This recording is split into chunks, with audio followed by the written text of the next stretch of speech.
Hi everyone, welcome to this PSG starting from scratch FM15 experiment. If you haven't checked out parts 1 and 2, maybe head on over and check those out first, you know what this is all about. In part 2 I asked you guys to vote in a straw poll as to whether you wanted a part 3, because PSG did finish third a couple seasons in a row. And some of you may be interested to see if they managed to finish first. So 88% of you that voted wanted me to do a part 3, so here we go. Sorry to those of you that don't want to see a part 3, I guess you haven't clicked on this video, so never mind. I will be doing some more of these at some point. I think Juventus will be next up. But first of all, let's do 3 more seasons with PSG and see if they can win the league. You may already have noticed that they have in fact managed to win the league. So they finished third twice in a row, and now this season, end of the 2018-19 season, they've managed to win the league. 4 points ahead of Marseille. They have recovered with a different team to that what you would expect. They've got different players now. You can see Carlos Fierro is on that list along with Carlos. So, yep, it's a completely different manager and different squad to what we had before. Let's look at the transfers this season just to see what they were spending.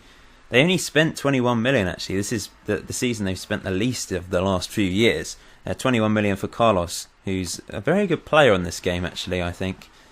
Brazilian, young Brazilian. Yeah, very good player. And to be honest, that's a bit of a bargain for him. So this is the squad. Let's have a look at who performed best this season for PSG. At the end of this video, I'm going to look at some of the ex-PSG players, mainly some of the younger ones, because I've missed some of them out, and a couple of people wanted to see the likes of Verratti to see how they're doing. So we will have a look to see where they went and how they've done over the past few years since leaving PSG. So top scorer was Carlos, 33 goals. Carlos Fierro also doing very well. Great to see him performing at a top level for PSG. Insigne, Douglas Costa, Carrasco, Eric Torres, Yuri Chilo, and some brilliant players in this team. Really exceptional players. Steven Coulcott as well, doing very well for PSG. Let's have a quick look at him. 36 caps for England now. He's turned into a really good, solid centre-back. Let's see how they did in some of the other tournaments. Just going down the list, they reached the French Cup 11th round. Such a big competition, that one. And Euro Cup they were in, but I think they must have got knocked out in the group stage. But now they've got Champions League football, so we'll see how they've done in the second season. So here we go, end of the 2019-20 season, still 4-star reputation and they're rich. They were 4.5 at the start of this, I think. So they haven't managed to recover back up to 4.5 stars. They only just about won the league on goal difference ahead of Marseille this year round. Once again, Carlos Fierro doing very well for PSG, and Lorenzo Insigne getting lots of assists. Let's look at the squad, see who they've signed this year. They've won their league second time in a row. They've actually not bought anyone. They sold players this time round.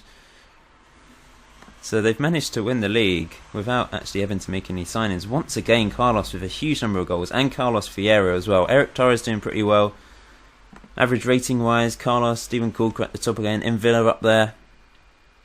Some great names here, some really good football manager legends or wonder kids. We've got Douglas Costa at PSG as well, not performing brilliantly this season, but he's an old school name.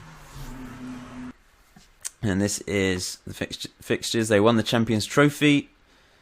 They got through to the cup final but lost against Marseille on penalties, which is pretty unlucky.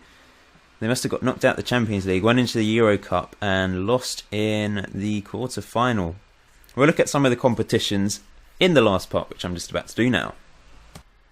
Here we go. They've got no manager at the moment, but they have in fact won the league for a third time in a row. They have properly recovered. They've only just been ahead of Marseille each time, but they have come out on top, and that's proof that they've managed to start from scratch successfully.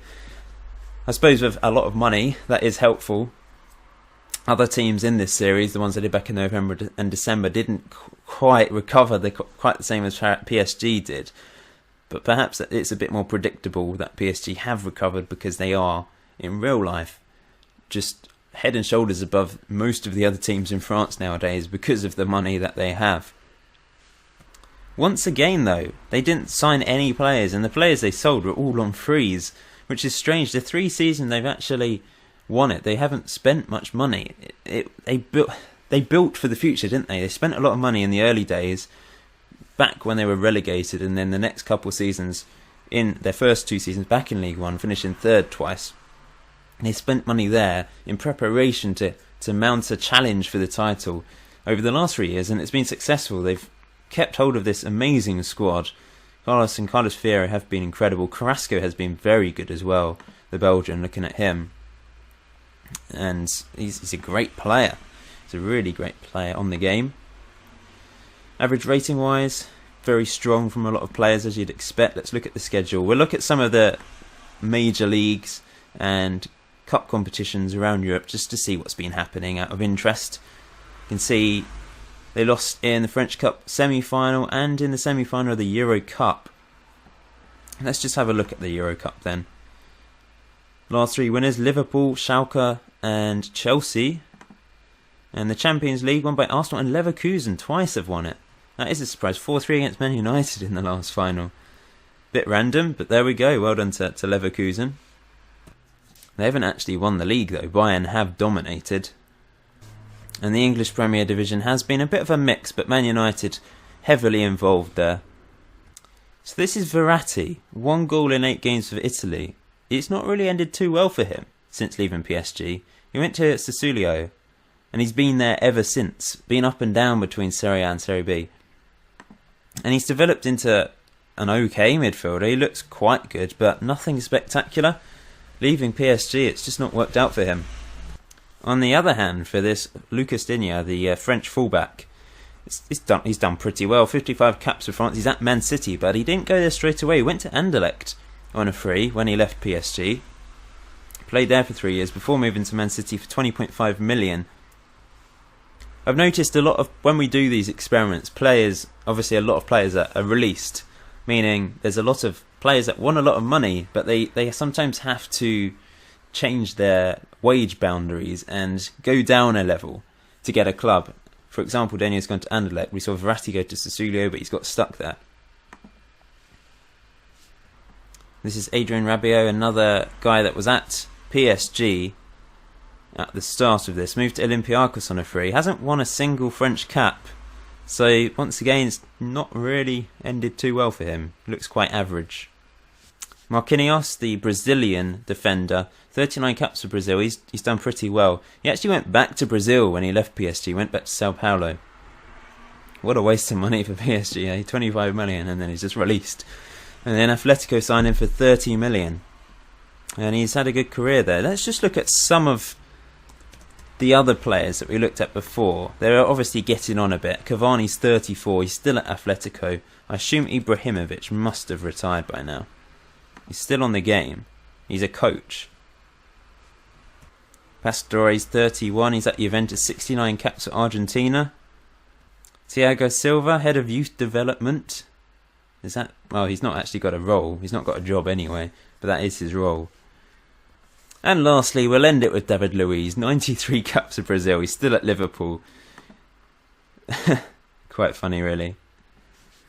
So there we go. That's the end of this experiment, guys. I hope you found it interesting. We have discovered that PSG were able to start from scratch. They recovered well after that relegation and have won the league the last 3 years. So in the next one, I'm going to do Juventus. I don't know when that will be up, but shortly.